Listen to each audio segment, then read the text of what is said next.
I'm gonna be honest, I think the discourse on soft life that's going on the internet right now is warranted, because the way it's been portrayed is super superficial. In my opinion, the nails, the eyelashes, the robes, the restocking TikToks, the face masks, and the having a sugar daddies or having a man that's gonna pay for everything.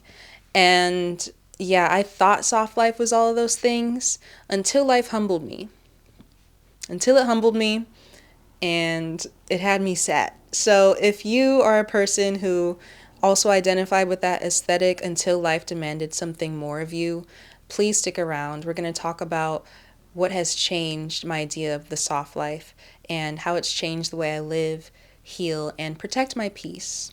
Hi, sweet soul. I'm Anaya, and this is a space where we talk about healing, unlearning, and creating a life that feels like peace. So, if you're a person that wants to stop performing strength and start living a life that feels softer and more peaceful and more connected, please subscribe and like the video because it helps more than you will ever know. So, thank you so much.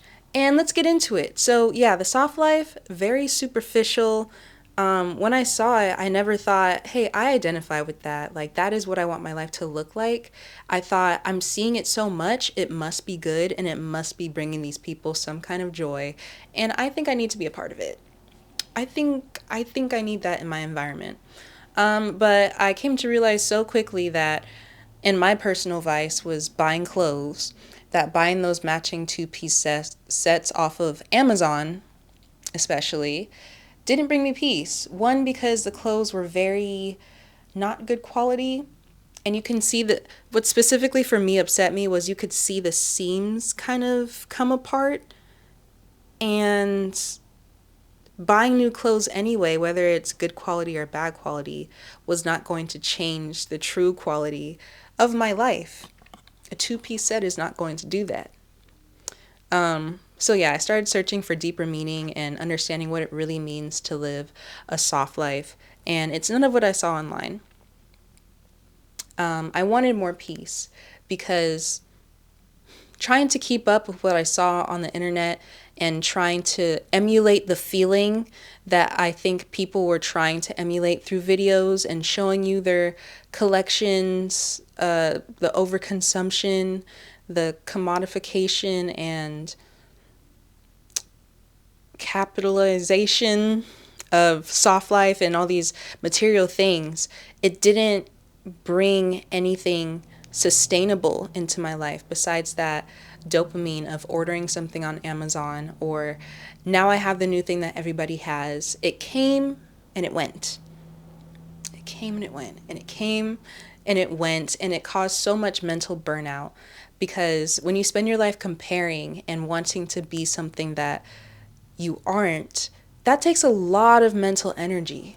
A lot of mental energy that you could be spending on pouring into yourself positively and actually doing things that fulfill you as opposed to things that fulfill other people on the internet and people that are around you. Oh my gosh. Whenever I see somebody that has, not to hate on anybody that has anything that has been advertised online, but when I see the Stanley Cups, I'm like, did that bring you peace?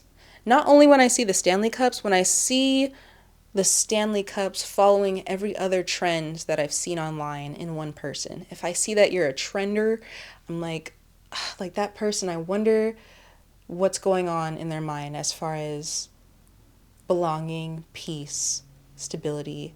Not hating, but these are the things that I wonder. Um, and I also started to realize that peace isn't a luxury. It isn't the bracelets. It's not being able to afford to get your eyelashes or your nails done. It isn't the luxuries in life.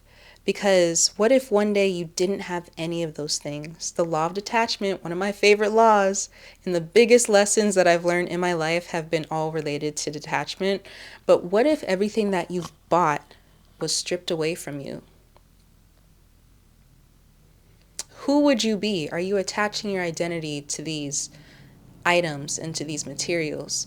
I realized that peace wasn't a luxury, it was a lifestyle, and it involved practices and rituals that allowed me to come home to myself and realize what really made me feel whole and what made me feel more peaceful in my own life.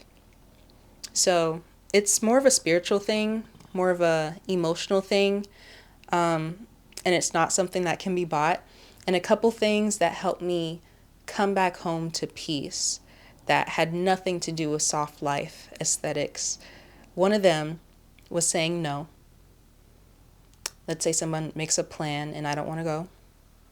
Do I go anyway, or do I stay home, not to, have anything to do specifically, but just to recharge? Because my battery is low. I'm introverted. So saying no was one of them.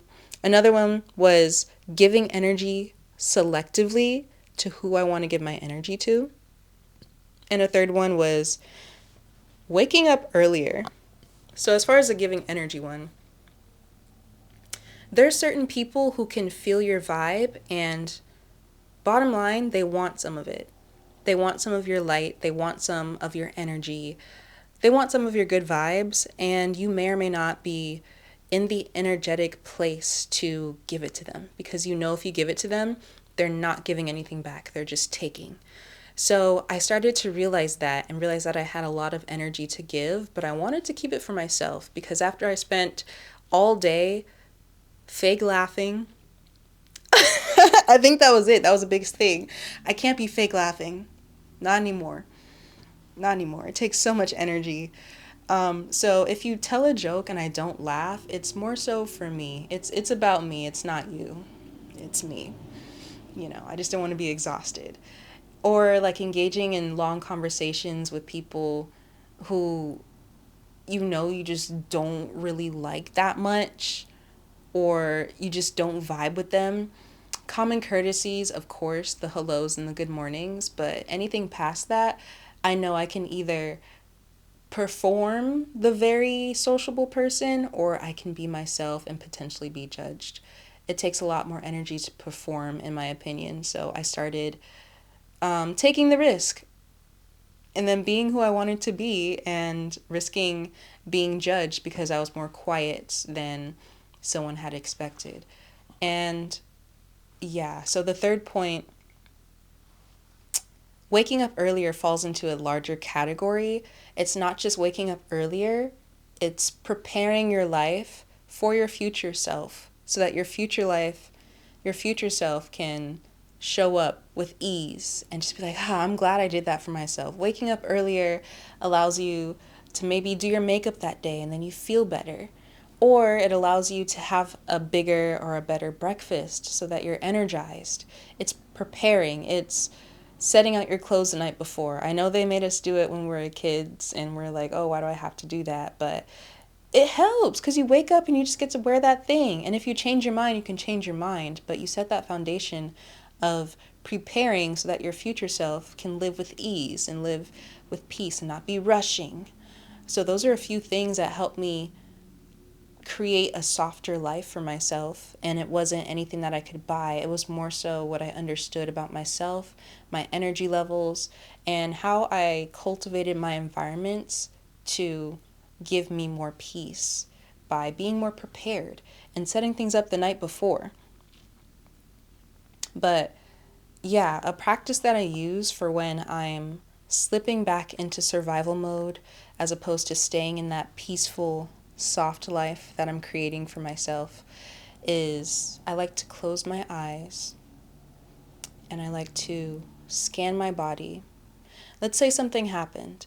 Let's say something happened and you feel drained or you feel confused or you just don't feel like you are grounded in peace. Close your eyes and ask yourself, what do I need right now? What do I need right now? Is it a bath? Is it to, just chill in your room? Is it to go for a walk? Is it to express yourself creatively? Think to yourself, what do I need right now? Because that gives you the understanding that peace is always within you and peace is always around the corner. There's nothing that is in an item or in a trend that can bring you true peace that you don't already have. And you always have access to that peace. What do I need right now? And there's always two sides to every coin, but whatever helps you most, you can say, what do I need right now? Or, I have all that I need. It just depends on what helps you more. Same thing, two sides to one coin, but I have everything that I need also reinforces the idea that peace is within you and no one can take that from you. And no one can give you a version of that peace that is more fulfilling than what you already have inside and what you already have in your life. So if you're a person that's like, I don't have everything that I need, then go ahead and use the first one. What do I need right now? And if it's some food, okay. If it's actually buying those things, okay. But just know the further that you get from that, oh, I have to go and do this to feel peaceful, oh, I have to go and buy this. And the further that you get from self, the harder it will be to achieve that peace because you put it in the hands of something inanimate or something that is outside of you. Yeah, so that's what I kind of realized. And one of my rituals for coming back to peace and creating a life of peace.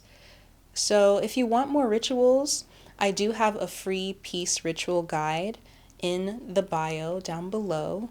It's some common practices that I use um, to bring myself back to myself and to re-embody peace. Short 15-minute practice. If you want that, that's down there. I also have my Patreon linked below, and there is where I'll start doing meditations and video walkthroughs, early video releases of, what my life looks like behind the scenes and how I really embody peace and destructure the idea of what it's like to be a strong Black woman. I'm being peaceful this year. Sorry. So if you want any of that, it's down in the link below. And please remember to subscribe to the channel and also like the video. It helps out so much. And thank you for watching this video. See you in the next one.